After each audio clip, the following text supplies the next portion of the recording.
नमस्कार दोस्तों, आप सभी का स्वागत है हिंदी ज्ञान भंडार में। आज हम आपके लिए लेकर आए हैं टीजीटी पीजीटी के लिए हिंदी का प्रैक्टिस सेट। इस प्रैक्टिस सेट सीरीज में आपका चैप्टर वाइज प्रैक्टिस कराया जाएगा और सारे उन्हीं प्रश्नों को लिया जाएगा जो कि पिछली परीक्षाओं में आए हुए हैं और आगामी परीक्षाओं में आने की जिसकी संभावना है। जिस कारण से इस सीरीज की सारी वीडियो आपके लिए बहुत ही महत्वपूर्ण होने वाली है। इसको बिना स्किप किए अंत तक पूरा देखिएगा और इस पूरी सीरीज को पाने के लिए हमारे चैनल को सब्सक्राइब करके बेल आइकन भी प्रेस कर दीजिए। तो चलिए आप शुरू करते हैं। हाँ, तो पहला प्रश्न देखिए, कह रहा है हिंदी शब्द सागर संपादित ग्रंथ है, मतलब कि यह किसकी रचना है। ऑप्शन है रामचंद्र शुक्ल, श्याम सुंदर दास, हजारी प्रसाद द्विवेदी, डॉक्टर नगेंद्र। तो देखिए जो हिंदी शब्द सागर है ना, ये डॉक्टर श्याम सुंदर दास का ग्रंथ है, इसलिए ऑप्शन बी वाला सही हो जाएगा। चलिए अगला प्रश्न देखते हैं।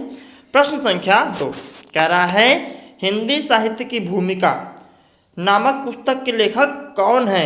ऑप्शन है रामचंद्र शुक्ल, राम कुमार वर्मा, विश्वनाथ प्रसाद मिश्र, हजारी प्रसाद द्विवेदी। तो देखिए जो आपका हिंदी साहित्य की भूमिका पुस्तक है ना, उसके जो लेखक हैं वो हैं हजारी प्रसाद द्विवेदी, इसलिए ऑप्शन डी वाला सही हो जाएगा। चलिए अगला प्रश्न देखते हैं।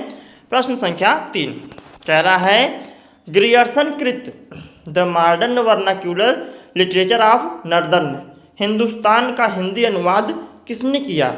ऑप्शन है डॉक्टर किशोरी लाल गुप्त, डॉक्टर राम कुमार वर्मा, डॉक्टर लक्ष्मी सागर वार्षवेड़, डॉक्टर जगदीश गुप्त। तो देखिए ग्रियर्सन कृत the modern vernacular literature of northern Hindustan का जो हिंदी अनुवाद किया था ना, वो किए थे डॉक्टर किशोरी लाल ने, इसलिए ऑप्शन ए वाला सही हो जाएगा, डॉक्टर किशोरी लाल गुप्त। चलिए अगला प्रश्न देखते हैं। प्रश्न संख्या 4 कह रहा है आंग्ल भाषा में लिखा गया हिंदी साहित्य का इतिहास स्केच ऑफ हिंदी लिटरेचर, ठीक है ना, ये किताब का नाम है जो आंग्ल भाषा में लिखा गया था, इसके लेखक कौन है। ऑप्शन है पादरी F.E.K., पादरी Edwin Greaves, Garcin दत्तासी, George Grierson. तो देखिए जो स्केच ऑफ हिंदी लिटरेचर है ना, उसके जो लेखक हैं वो हैं पादरी एडविन ग्रिव्ज, इसलिए ऑप्शन बी वाला सही हो जाएगा। चलिए अगला प्रश्न देखते हैं। प्रश्न संख्या 5 देखिए प्रश्न संख्या 5 देखने से पहले यदि आपको प्रैक्टिस सेट अच्छा लग रहा हो ना, तो आप प्रैक्टिस सेट को भी लाइक कर दीजिए। यदि आपने अभी तक हमारे चैनल को सब्सक्राइब नहीं किया है, हमारी सभी वीडियो को पाने के लिए हमारे चैनल को सब्सक्राइब भी कर दीजिए, ठीक ना। चलिए देखते हैं क्या कहता है 5वां प्रश्न। कह रहा है इस्तवार द ला लिटरेट्यूर एंदुई ए हिंदुस्तानी की रचना की। ऑप्शन है कीथ ने, ग्रियर्सन ने, गार्सा दत्तासी ने, गिलक्रिस्ट ने। तो देखिए जो आपकी रचना है ना इस्तवार द ला लिटरेट्यूर एंदुई ए हिंदुस्तानी, इसके जो लेखक हैं जो इसकी रचना किए थे वो हैं गार्सा दत्तासी, ठीक ना। यही हमारा हिंदी साहित्य का प्रथम इतिहास है, ठीक ना। हिंदी साहित्य के प्रथम इतिहास का प्रश्न पूछे तो यही रहेगा। और इसकी रचना किस भाषा में उन्होंने किया था, फ्रेंच भाषा में किया था, ठीक ना। ऑप्शन सी वाला सही हो जाएगा। चलिए अगला प्रश्न देखते हैं। प्रश्न संख्या 6 कह रहा है आचार्य रामचंद्र शुक्ल के अनुसार हिंदी साहित्य के आदिकाल की समय सीमा है, मतलब कि आदिकाल का जो विभाजन हुआ है उसकी समय सीमा किसके किसके मध्य है, ठीक है ना। ऑप्शन है विक्रम संवत 1050 से विक्रम संवत 1375 तक, सन 1050 से सन 1375 तक, विक्रम संवत 1375 से विक्रम संवत 1700 तक, इनमें से कोई नहीं। तो देखिए जो आचार्य रामचंद्र शुक्ल के द्वारा आदिकाल की समय सीमा निर्धारित की गई है ना, वो है आपका विक्रम संवत 1050 से लेके विक्रम संवत 1375 तक, ठीक ना। ये किस ऑप्शन में है, ऑप्शन ए, ऑप्शन ए वाला सही हो जाएगा। चलिए अगला प्रश्न देखते हैं। प्रश्न संख्या 7 कह रहा है साहित्य जनता की चित्तवृत्ति का संचित प्रतिबिंब है। इस पंक्ति के सही लेखक हैं, मतलब जो यह पंक्ति कही गई है, ठीक है, कि क्या कही गई है कि साहित्य जनता की चित्तवृत्ति का संचित प्रतिबिंब है। यह लेखक कौन है जो इन्होंने यह पंक्ति को कहा है। ऑप्शन है महावीर प्रसाद द्विवेदी, गुलाब राय, रामचंद्र शुक्ल, प्रेमचंद। देखिए जो यह पंक्ति है इसको कहने वाले हैं रामचंद्र शुक्ल, ऑप्शन सी वाला सही हो जाएगा। अगला प्रश्न देखते हैं। प्रश्न संख्या 8 कह रहा है हिंदी साहित्य के इतिहास को व्यवस्थित रूप देने का श्रेय किसको है। ऑप्शन है शिव सिंह सरोज, आचार्य रामचंद्र शुक्ल, जॉर्ज ग्रियर्सन, मिश्र बंधु। तो देखिए ये तो बहुत इजी क्वेश्चन है और बहुत बार प्रैक्टिस सेट में आया हुआ है, ठीक है, बहुत इंपॉर्टेंट भी है। एक इसका सही उत्तर क्या हो जाएगा, आचार्य रामचंद्र शुक्ल, ऑप्शन बी वाला सही हो जाएगा। चलिए अगला प्रश्न देखते हैं। प्रश्न संख्या 9 कह रहा है भक्ति काल का नाम पूर्व मध्य काल किस आचार्य ने दिया है। मतलब कि भक्ति काल का दूसरा नाम पूर्व मध्य काल भी है, ठीक है। तो ये पूर्व मध्य काल किसने दिया है। ऑप्शन है डॉक्टर नगेंद्र ने, डॉक्टर राम कुमार वर्मा ने, आचार्य नंद दुलारी वाजपेयी ने, आचार्य हजारी प्रसाद द्विवेदी ने। जो भक्ति काल का नाम पूर्व मध्य काल दिया है ना, वो आचार्य हजारी प्रसाद द्विवेदी ने दिया है। ऑप्शन डी वाला सही हो जाएगा। चलिए अगला प्रश्न देखते हैं। प्रश्न संख्या 10 कह रहा है मिश्र बंधुओं ने परिवर्तन काल की समय सीमा निर्धारित की है। मतलब परिवर्तन काल की समय सीमा कितनी है वही आपको बताना है। ऑप्शन है सनवत 1890 विक्रम से लेके सनवत 1925 विक्रम, सनवत 1791 विक्रम से लेके सनवत 1889 विक्रम, सनवत 1890 ईस्वी से लेके सन 1925 ईस्वी, सनवत 1791 ईस्वी से लेके सन 1889 ईस्वी। देखिए जो मिश्र बंधु थे ना, मिश्र बंधुओं के अनुसार परिवर्तन काल की जो समय सीमा निर्धारित की गई है वो की गई है सनवत 1890 विक्रम से लेके सनवत 1925 विक्रम तक। इसलिए ऑप्शन ए वाला सही हो जाएगा। और मिश्र बंधु नाम आया तो मिश्र बंधुओं में कौन कौन से थे हमने बताया था पिछले वीडियो में कि 3 लोग थे जिनको मिश्र बंधु कहा जाता था। पहले थे गणेश मिश्र, दूसरे थे श्याम मिश्र और तीसरे थे शुक मिश्र, ठीक ना। चलिए अगला प्रश्न देखते हैं। प्रश्न संख्या 11 कह रहा है हिंदी कोविद रत्नमाला के लेखक हैं। ऑप्शन है महावीर प्रसाद द्विवेदी, श्याम सुंदर दास, रामचंद्र भारतेंदु हरिचंद्र।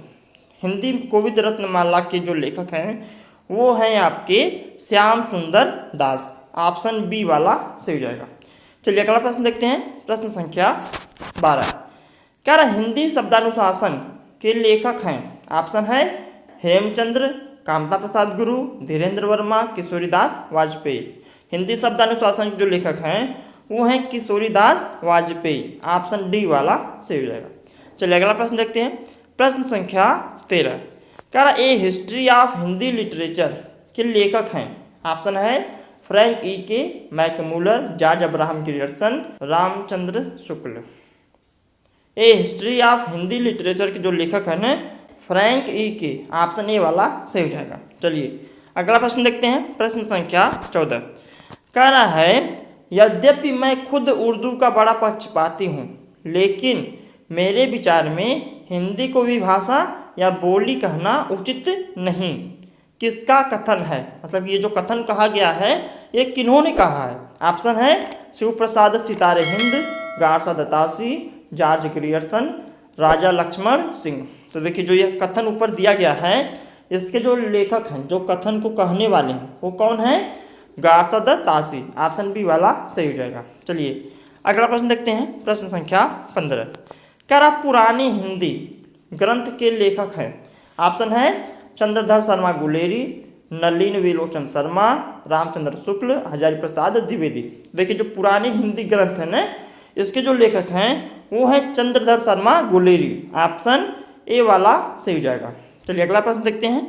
प्रश्न संख्या 16 कह रहा है हिंदी साहित्य का दूसरा इतिहास ग्रंथ के लेखक हैं।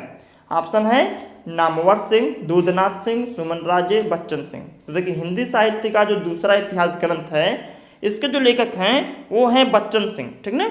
ऑप्शन डी वाला सही हो जाएगा। चलिए अगला प्रश्न देख लेते हैं। प्रश्न संख्या 17 कह रहा है हिंदी साहित्य का आधा इतिहास निम्नलिखित में से किसके द्वारा लिखा गया, ठीक है ना। ये ग्रंथ का नाम है हिंदी साहित्य का आधा इतिहास।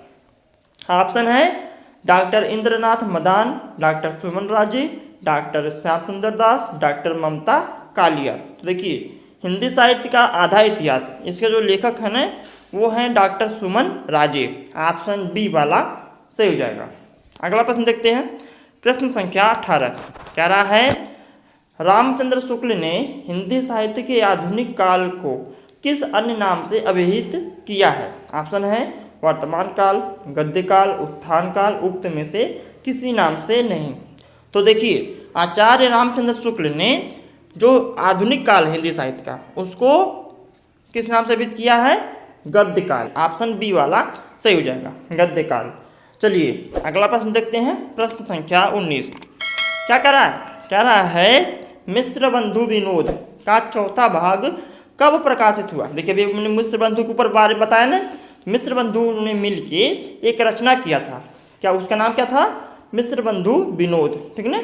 तो उसका जो चौथा भाग प्रकाशित किया गया था उसका सन बताना है आपको। ऑप्शन है 1934 ईस्वी में, 1913 ईस्वी में, 1910 ईस्वी में, 1900 ईस्वी में। तो देखिए जो मिश्र बंधु विनोद का चौथा भाग प्रकाशित हुआ था ना, वो हुआ था 1934 ईस्वी में। ऑप्शन ए वाला सही हो जाएगा।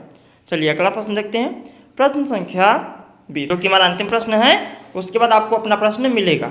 कह रहा है हिंदी साहित्य का वैज्ञानिक इतिहास के लेखक हैं। ऑप्शन है श्री ब्रज रत्नदास, श्री गणपति चंद्र गुप्त, डॉक्टर श्री कृष्ण लाल, डॉक्टर दयानंद श्रीवास्तव। तो देखिए जो हिंदी साहित्य का वैज्ञानिक इतिहास है ना, उसके जो लेखक हैं वो हैं श्री गणपति चंद्र गुप्त। ऑप्शन बी वाला सही हो जाएगा। और एक प्रश्न है आपके लिए जिसका उत्तर आपको कमेंट करके देना है। आपका प्रश्न क्या है? आपका प्रश्न है हिंदी साहित्य का पहला इतिहास लिखा गया था, मतलब कि किस भाषा में लिखा गया था? ऑप्शन है संस्कृत भाषा में, जर्मन भाषा में, फ्रेंच भाषा में और अंग्रेजी भाषा में। जिसका उत्तर सही होगा उसके कमेंट को पिन कर देंगे, सभी लोग देख सकते हैं। तो हमें उम्मीद है कि आपको वीडियो पसंद आया होगा। यदि वीडियो पसंद आया है तो वीडियो को लाइक कर दें और अपने फ्रेंडों तक से शेयर भी कर दें। क्यों? क्योंकि ज्ञान बांटने से ज्ञान बढ़ता है।